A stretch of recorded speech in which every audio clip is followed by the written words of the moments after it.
نحمده ونصلي على رسوله الكريم رب اشرح لي صدري ويسر لي أمري واحلل عقدة من لساني يفقهوا قولي۔ محترم سامعین، اس وقت ضرورت محسوس کرتے ہوئے ایک سلسلہ شروع کیا جا رہا ہے دینی رہنمائی کا، اور اس کی ضرورت اس لیے محسوس ہوئی کہ آج کل انٹرنیٹ کا، فیس بک کا، یوٹیوب وغیرہ کا دورہ ہے، اور یوٹیوب وغیرہ پر طرح طرح کی چیزیں لوگ شیئر کرتے رہتے ہیں، اور ہمارے خاص طور پر جو نوجوان ہیں وہ سرچ کرتے ہیں اور کسی کی بات کو سن کر کے یا تو اسے قبول کر لیتے ہیں یا بے سوچے سمجھے اسے آگے بڑھا دیتے ہیں، حالانکہ یہ کچھ پتہ نہیں ہوتا کہ بیان کرنے والا یا مسئلہ بتانے والا کون ہے، کس مسلک سے تعلق رکھتا ہے، کس عقیدے کا ہے۔ تو یہ بڑا معاشرے میں کنفیوژن پھیلا ہوا ہے، اور اس کی وجہ خاص طور پر یہی ہے کہ اب لوگ اتنی زحمت تو کم کرتے ہیں کہ علماء سے براہ راست رابطہ کریں، معتبر لوگوں سے تعلق پیدا کریں، ان کے پاس جائیں آئیں، ان سے استفادہ کریں۔ بس جہاں کوئی بات پیش آئی اور گوگل پر سرچ کیا اور وہیں سے مطلب حاصل کر لیا۔ تو اس لیے اس بات کی ضرورت محسوس ہوئی، اور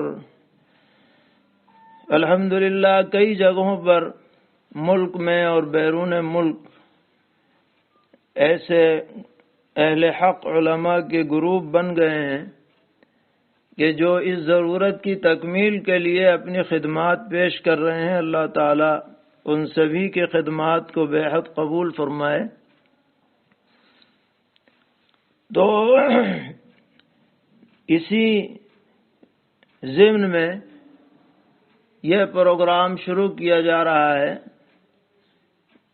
کہ درس تفسیر کے بعد 10-15 منٹ جو اہم اور ضروری سوالات کیے جائیں گے ان کے جوابات بھی اختصار کے ساتھ پیش کرنے کا ارادہ ہے۔ اللہ تعالیٰ قبول فرمائے۔ اور یہ بات سمجھ لینی چاہیے کہ عوام کو جب کسی سے مسئلہ پوچھیں، علماء سے، مفتیان کرام سے، تو ان کا مقصد صرف یہ ہونا چاہیے کہ ہمیں دو ٹوک جواب مل جائے عمل کرنے کے لیے۔ ان سے دلیل کا مطالبہ نہ کریں کہ صاحب بتائیے آپ نے یہ مسئلہ کہاں سے بتایا۔ اس لیے کہ اگر وہ دلیل بتا بھی دے پھر بھی آپ کو اس سے کوئی مزید فائدہ حاصل نہیں ہوگا، اس لیے کہ جو آدمی بتلائے گا وہ اپنے مسئلے کی روشنی میں دلیل بتلائے گا۔ اب دوسرا کوئی اس کے خلاف مسئلہ بتانے والا ہے، وہ اپنی دلیل لے کے آئے گا۔ تو اگر آپ دونوں دلیلوں کو سنیں گے تو آپ فیصلہ نہیں کر سکتے۔ عوام الناس کا یہ ہونا چاہیے کہ انہیں جس عالم پر، جس مفتی پر اعتماد ہے اس کی بات کو سن کر کے اس پر عمل کریں، کیونکہ وہ خود اس صلاحیت کے نہیں ہیں کہ وہ فیصلہ کر سکیں کہ کون سی دلیل راجح ہے، کون سی مرجوح ہے۔ اسی طرح وہ یہ بھی فیصلہ نہیں کر سکتے کہ بیان کرنے والا صحیح کہہ رہا ہے یا غلط کہہ رہا ہے۔ یہ تو اہل علم ہوں گے، وہ فیصلہ کریں گے کہ اس نے کیا بات صحیح کہہ دی، کیا غلط کہہ دی۔ اس لیے ہمیشہ اپنے معتمد اور معتبر علماء سے جڑے رہنا چاہیے۔ کوئی بھی بات آپ کے سامنے آئے، آپ پہلے اس کی تحقیق کریں۔ جہاں تک بھی یہ آواز پہنچ رہی ہے، ہم سبھی حضرات سے یہ گزارش کریں گے کہ جب بھی کوئی دین کے بارے میں آپ کو کوئی بات معلوم ہو تو جب تک اپنے معتبر معتمد علماء سے تحقیق نہ کر لیں، اس بات کو آگے نہ بڑھائیں، شیئر نہ کریں، نہ پھیلائیں، پہلے تحقیق کریں اسے۔ کیونکہ عام طور پر لوگوں کا یہ مزاج ہوتا ہے کہ جو نئی بات سنی اسے چلا دی، آنکھ بند کر کے، یہ ثابت کرنے کے لیے کہ میں ایسی بات لے کے آیا ہوں جو آج تک کسی نے نہیں کہی۔ تو ہمارا یہ جو دین ہے یہ کوئی نادر و نایاب دین نہیں ہے کہ نت نئی چیزیں لے کر کے آؤ۔ یہ تو قدیم دین ہے، قدیم، پرانا، 1400 سال سے زائد اس کو ہو چکے ہیں۔ نئی باتوں کی یہاں جگہ نہیں ہے۔ نئی بات بھی قبول وہی ہوگی کہ جس کا جوڑ قدیم سے ہو، سلف صالحین سے ہو، ائمہ متبوعین سے ہو، کسی بھی درجے میں اس کا ثبوت ہو، جب وہ قابل قبول ہوگی۔ اس بات کو سامنے رکھ کر ہمیں علماء سے رابطہ کرنا چاہیے۔ تو ایک فون نمبر متعین کیا گیا ہے، آپ حضرات اسے نوٹ کر لیجئے، 74 55 98 20 00 74 55 98 20 00۔ اس واٹس ایپ نمبر پر آپ جو مسئلہ پوچھنا چاہیں وہ اس پر بھیج دیں، اور مسئلہ فرضی نہیں ہونا چاہیے، جو آپ کی ضرورت کا ہے، چاہے اس کا تعلق عمل سے ہو، نماز روزہ ہے، کوئی اور بات ہے، یا کسی بات کی تحقیق سے ہو کہ ہمارے سامنے یہ بات آئی ہے، یہ صحیح ہے کہ نہیں۔ اور کوئی معارضہ مباحثہ اس کی کوئی ضرورت نہیں ہے، بس جو آپ کو صدق دل سے جو آپ معلوم کرنا چاہتے ہیں وہ اس نمبر پر سینڈ کریں، انہی میں سے تحقیق کے بعد انشاءاللہ مختصر جوابات دیے جائیں گے۔ آج بھی کچھ سوالات ہمارے سامنے آئے ہیں، تو چند سوالوں کا جواب آج بھی دیا جا رہا ہے۔ ایک سوال یہ آیا تھا کہ ایسا حلال جانور جو نہ تو نر ہو نہ مادہ، اس کے کھانے کا کیا حکم ہے؟ مثلا بکری ہے،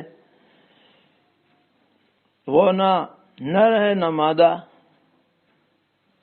تو اسے ذبح کر کے اللہ کے نام پر ذبح کر کے اسے کھایا جا سکتا ہے یا نہیں؟ یہ سوال تھا۔ تو اس کا جواب یہ ہے کہ اس جانور کو جب اللہ کے نام پر ذبح کر دیا جائے تو کھانے میں کوئی حرج نہیں ہے۔ البتہ فقہا نے یہ لکھا ہے کہ ایسے جانور کی قربانی نہ کی جائے۔ قربانی نہ کرنے کی وجہ یہ ہے کہ اس کا گوشت پکتا نہیں ہے، یعنی جیسے عام طور پر نر یا مادہ بکرے بکری کا گوشت گل جاتا ہے، کھانے کے قابل ہو جاتا ہے، اس طرح اس کا گوشت پک نہیں پاتا، تو گویا کہ یہ ایک نقص ہوا اس میں، اس نقص کی وجہ سے بہتر یہ ہے کہ قربانی اس کی نہ کی جائے، لیکن گوشت کھانے کے اعتبار سے کوئی آدمی ذبح کرے اور اسے کھا لے تو کوئی حرج نہیں ہے، حرام نہیں ہے، کیونکہ حلال جانور ہے۔ ایک سوال یہ بھی آیا تھا کہ نماز شروع کرنے کے بعد نیت میں تبدیلی کی جا سکتی ہے یا نہیں؟ مثلا میں نے 2 رکعت نفل کی نیت سے شروع کی، پھر خیال آیا کہ مجھے تو 2 یا 4 رکعت سنت پڑھنی تھی، تو اب نیت بدلے گی یا نہیں؟ اور بدلے گی تو کیسے بدلے گی؟ یہ بھی ایسا سوال ہے جو بکثرت لوگوں کو پیش آتا رہتا ہے۔ تو اس سلسلے میں یہ سمجھنا چاہیے کہ جتنی بھی سنت نمازیں ہیں شریعت میں، یہ سب نفل کی کیٹیگری میں آتی ہیں۔ گویا نفل کے درجات ہیں، کوئی سنت موقدہ ہے، کوئی غیر موقدہ ہے، کوئی عام نفل ہے، لیکن اس طرح کی تمام نمازیں مطلق نماز کی نیت سے صحیح ہو جاتی ہیں، اس میں سنت بولنا ضروری نہیں۔ لہذا اگر کسی شخص نے نفل کی نیت سے سنت شروع کر دی تو بھی سنت اس کی ادا ہو جائے گی، کوئی بات نہیں، فکر کرنے کی ضرورت نہیں۔ اسی طرح اگر 2 رکعت کی نیت کی اور پڑھنی تھی 4 تو بھی کوئی بات نہیں، 4 پڑھ لیجئے، چاروں ٹھیک ہو جائیں گی۔ وہ خود بخود اگلی 2 رکعت میں یہ پچھلی والی نیت بھی شامل ہو جائے گی۔ تو نفل ہو یا سنت ہو، سنت بھی موقدہ ہو غیر موقدہ ہو، اس سب کے لیے یہ نیت چلے گی۔ اور نیت میں یہ بھی سمجھنا چاہیے کہ زبان سے کہنا اصل نہیں ہے، دل کا ارادہ اصل ہے۔ اگر دل کے ارادے سے نماز شروع کر دی ہے کہ میں نماز پڑھ رہا ہوں یا پڑھ رہی ہوں، تو بس سنت بھی ہو جائے گی، نفل بھی ہو جائے گی، کوئی گھبرانے پریشان ہونے کی ضرورت نہیں ہے۔ البتہ ایک اور سوال ہے، وہ یہ ہے کہ ایک آدمی نے 2 رکعت فرض کی نیت باندھی، پھر اسے یاد آیا کہ اسے تو 4 رکعت پڑھنی تھی۔ اس کی مثال یہ ہے کہ اسے ظہر کی نماز پڑھنی ہے، فرض کرو، اور ظہر کی نماز میں اس نے نیت جو کی وہ یہ کر لی کہ میں 2 رکعت نماز ظہر پڑھ رہا ہوں یا پڑھ رہی ہوں، حالانکہ ظہر تو 2 نہیں ہوتی، ظہر تو 4 ہوتی ہے مقیم کے لیے۔ تو اس کے بارے میں حضرات فقہا نے لکھا ہے کہ فرض نماز پڑھنے کے لیے نیت کرتے وقت رکعات کی تعداد کو بیان کرنا ضروری نہیں ہے، بلکہ صرف یہ کہنا کافی ہے کہ میں ظہر پڑھ رہا ہوں۔